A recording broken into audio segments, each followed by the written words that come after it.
Maripayon niya tampi pala sa mga luwa. Kaya mga pagkain. So, bunga mayroon ako sa tanan niya ng tambong. Di buhay na sa may manay patingin na bilin. Hindi galing na yung restaurant. Sa tanan niya mga okasyon niya ako maimbita. Pinagkanamagin ang isa tanan ang pagtambong sa kasal. Tungod kay garimahin sa ako, napanong doon sa akong liwa, kung ano-ano atong ipangsabat-sabat ko sa pamangkot sa payo. Kaysa tiyon naging kasal ako, sige naman ako ito yan, buho padre. Hindi pa katapos mga ng payo, buho padre. Dito ko naintindihan sa masabi kung magtambong ka sa kasaluwa, ang seremonya, kanya aking kasal ko. So ako nasa. So sa pag-usap ako mag-iina, ang pag-pinakalupangon ka mo, o kung nabis ko man lang, nalipat na poranglo ng pare, sino ang nag-aupang ng sining pagkasal. Kanatandaan mo naman ba siya? Oo. Ang pare ko excited man.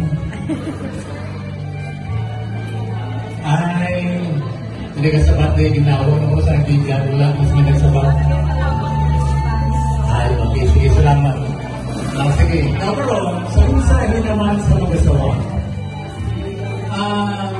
likuan dito ang paging silosa. Ngayon, hindi ka mo magpahilhas sa istorya na ako matapilan. Isang mabis, ang asawa, nagising siya na malakat siya sa malayo na lugar at magapalit pa sa apat na adlaw kaya hindi siya mapuling sa ilawalan. Nagpasubok man ang bana. Pero tungkol kay ang asawa si Lusa, wala nang gayon, nagpatupling siya, nagpasalipog siya sa kanyang kasilingan kahit nagpuling sila balay kumanggaw rin.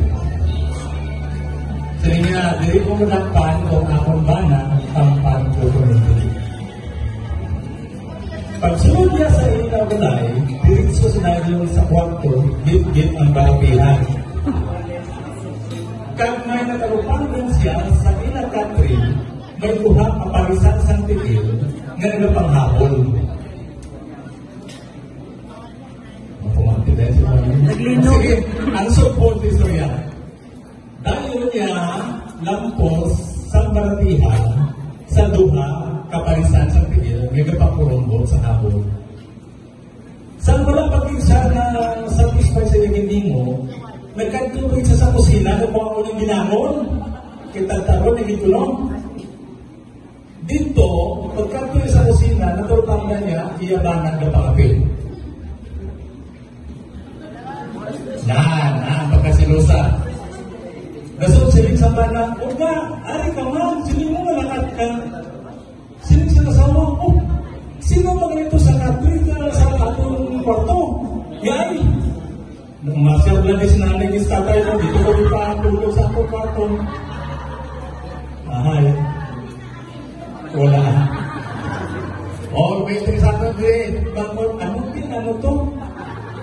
Hindi ko na lang magsupulan kung basta ano ito natabo.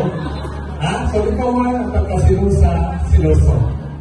Ikaw ha,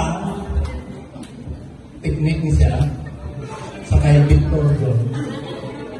Ang tanang hindi maluyagan ni Ritzelan, imuma. Gano'n naman sila. Okay, pag hindi gusto maglaba si Ritzel, panglaba. Kung hindi siya gusto magluto, ikaw luto. Kaysa sila na pagi, pagkarin mo ko na ika na ayo, kaya kapakita ka sa iyo mapangtan sa iyo kapag servisyo sa iyo. Tanan nga hindi niya gusto himuan.